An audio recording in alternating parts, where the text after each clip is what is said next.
नमस्कार बच्चों, मैं आपकी हिंदी शिक्षिका आहाना हूँ और Nova Learn Books Mount Enlightenment International की इकाई के साथ इस सीखने की यात्रा में आप सभी का स्वागत करती हूँ। आज हम हिंदी व्याकरण के अध्याय 9 सर्वनाम के बारे में सीखेंगे। इस अध्याय में हम जानेंगे कि सर्वनाम क्या होता है और वाक्य में संज्ञा के स्थान पर इनका प्रयोग क्यों किया जाता है। आप समझेंगे कि मैं, तुम, वह, कोई, जो, कौन जैसे शब्द संज्ञा को दोहराने से कैसे बचाते हैं और भाषा को सरल व प्रभावशाली बनाते हैं। इस पाठ में हम सर्वनाम के 6 भेद पुरुषवाचक, निश्चयवाचक, अनिश्चयवाचक, संबंधवाचक, प्रश्नवाचक और निजवाचक को उदाहरणों के साथ समझेंगे। साथ ही यह भी जानेंगे कि सर्वनाम शब्द लिंग, वचन और कारक के अनुसार कैसे बदलते हैं।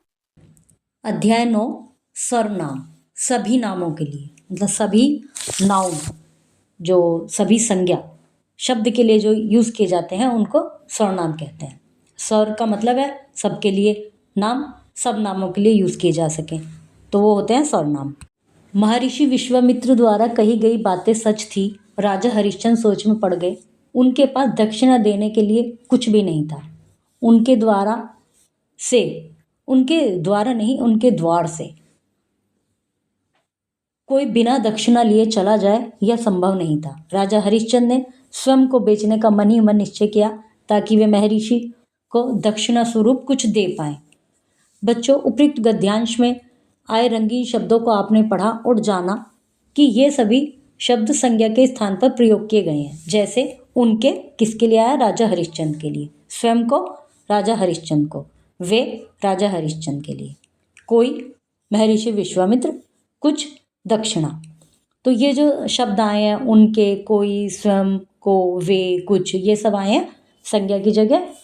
व्याकरण में संज्ञा के स्थान पर सर्वनाम शब्दों का प्रयोग किया जाता है। सर्वनाम का अर्थ है सबका नाम।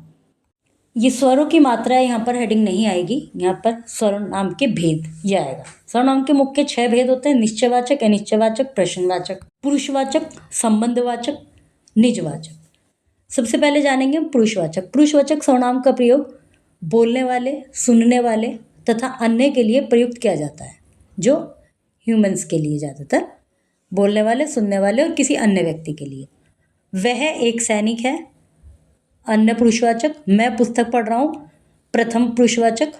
तुम कोलकाता से कब आए, मध्यम पुरुषवाचक। ऊपर दिए गए वाक्य में रंगीन शब्द सर्वनाम है जो बोलने वाले, सुनने वाले तथा अन्य के लिए प्रयुक्त हुए हैं। ये सर्वनाम शब्द पुरुष के लिए प्रयुक्त हुए हैं, इसलिए ये पुरुषवाचक सर्वनाम है। पुरुषवाचक सर्वनाम के 3 भेद हैं: उत्तम पुरुष, मध्यम पुरुष, अन्य पुरुषवाचक। उत्तम पुरुषवाचक मतलब जैसे कि मैंने बोला था प्रथम पुरुषवाचक, तो उत्तम भी कह सकते हैं। उत्तम पुरुषवाचक वक्ता अर्थात बोलने वाला अपने लिए जिस शब्द का प्रयोग करता है उसे उत्तम पुरुषवाचक कहते हैं।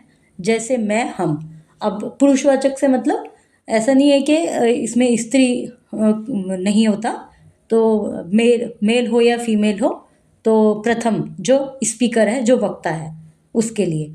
और पुरुषवाचक इसलिए बोला गया है कि इनको कि ह्यूमंस के लिए यूज़ होते हैं। जैसे मैं और हम, ये उत्तम पुरुषवाचक हो गया। मध्यम पुरुषवाचक वक्ता द्वारा जिस सर्वनाम शब्द का प्रयोग श्रोता अर्थात सुनने वाले के लिए किया जाता है। जैसे मैं आपके लिए जो बोल रही हूँ, आप मध्यम पुरुषवाचक हैं, तो मध्यम पुरुषवाचक होता है जैसे तू, तुम, आप।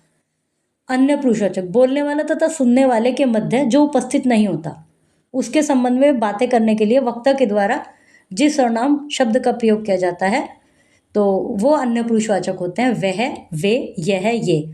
इसमें ऐसा नहीं कि नॉन लिविंग थिंग्स नहीं आती, सभी आते हैं। मतलब मैं प्रथम पुरुषवाचक, उत्तम पुरुषवाचक, तुम द्वितीय पुरुषवाचक, मध्यम पुरुषवाचक, और हम दोनों के अलावा हम जिसके लिए भी सर्वनाम शब्द का यूज़ कर रहे हैं, जो भी कोई संज्ञा है उसके लिए हम सर्वनाम यूज़ कर रहे हैं, तो वो सब पुरुष हो, स्त्री हो, मेल हो, फीमेल हो, लिविंग हो, नॉन लिविंग हो, उन सब के लिए आते हैं। वह, ये, यह, वे सब आते हैं अन्य पुरुषवाचक में। वाचक सर्वनाम जो सर्वनाम शब्द किसी निकट या दूर के व्यक्ति तथा वस्तु की ओर निश्चयपूर्वक संकेत करते हैं तो उन्हें निश्चयवाचक सर्वनाम कहते हैं। जैसे यह, ये, वह, वे, इसे, इसको, जो फिक्स कर रहे हैं कि इसकी बात चल रही है। अनिश्चय जो सर्वनाम शब्द किसी व्यक्ति, वस्तु या घटना का निश्चित बोध ना कराएं, मतलब कुछ फिक्स नहीं है, जैसे कोई, कुछ, कहीं, तो ये हो गया अनिश्चयवाचक। पिताजी कोई आया, तो कोई आया नहीं पता कौन आया। चलो कहीं टहलाए, टहलाए, कहाँ टहलाए ये नहीं पता, तो ये हो गए अनिश्चय। और जैसे ये है, यह पुस्तक किसकी है, यह पुस्तक, एक फिक्स पुस्तक की बात चल रही है। वे मेरे दादाजी हैं, उनकी एक फिक्स पर्सन की बात चल रही है, तो ये निश्चय। जिसमें फिक्स नहीं होता वो अनिश्चित। संबंधवाचक, जो सर्वनाम शब्द वाक्य में दूसरे संज्ञा या सर्वनाम शब्द से संबंध बताते हैं उन्हें संबंध वाचक सर्वनाम कहते हैं। जैसे जो, सो, जैसा, वैसा, जो, वो आदि। जो तेज दौड़ेगा वो जीत जाएगा, तो जो और वो का संबंध, जैसा करोगे वैसा करोगे, जैसा वैसा का संबंधवाचक।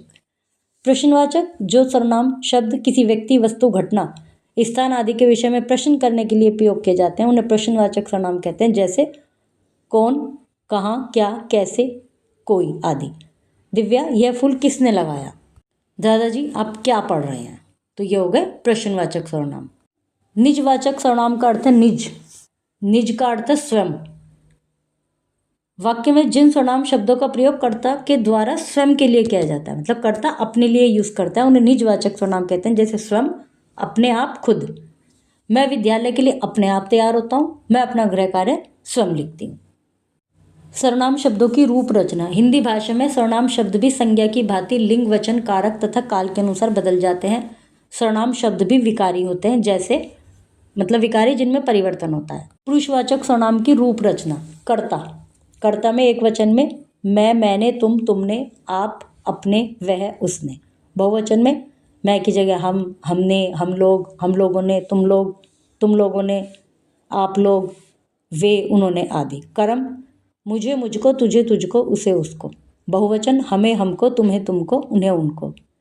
करण, मुझे, मुझको, मेरे लिए, नहीं, करण में मुझसे, मेरे द्वारा, तुझसे, तेरे द्वारा, उससे, उसके द्वारा। और बहुवचन में हमसे, हमारे द्वारा, तुमसे, तुम्हारे द्वारा, उनसे, उनके द्वारा। संप्रदान में मुझे, मुझको, मेरे लिए, तुझे, तेरे लिए, उसे, उसके लिए, हमें, हमको, हमारे लिए, तुम्हें, तुम्हारे लिए, उन्हें, उनके लिए। अपादान, मुझे, मुझसे, तुझसे, उझसे। बहुवचन में हमसे, हम लोगों से, तुमसे, तुम लोगों से, उनसे, उन लोगों से। संबंध, मेरा, मेरी, मेरे, तेरा, तेरी, तेरे, उसका, उसकी, उसके। हमारा, बहुवचन में हमारा, हमारी, हमारे, तुम्हारा, तुम्हारी, तुम्हारे, उनका, उनकी, उनके। अधिकरण, मुझ में, मुझ पर, तुझ में, तुझ पर, उसमें, उस पर। बहुवचन में हम में, हम पर, तुम में, तुम पर, उनमें, उन पर। सर्वनाम का अर्थ है सबका नाम। संज्ञा के स्थान पर प्रयोग किए जाने वाले शब्द सर्वनाम कहलाते हैं। सर्वनाम के मुख्य 6 भेद होते हैं: पुरुषवाचक, निश्चयवाचक, अनिश्चयवाचक, संबंधवाचक, प्रश्नवाचक, निजवाचक। पुरुषवाचक सर्वनाम के 3 भेद हैं: उत्तम पुरुष, मध्यम पुरुष, अन्य पुरुषवाचक। हिंदी भाषा में सर्वनाम शब्द भी संज्ञा की भांति लिंग, वचन, कारक तथा काल के अनुसार बदल जाते हैं और सर्वनाम शब्द भी विकारी होते हैं। बच्चों, सर्वनाम की सही समझ से आपकी भाषा अधिक स्पष्ट और सुंदर बनेगी। चलिए, इस उपयोगी अध्याय की शुरुआत करते हैं। शुभ अध्ययन।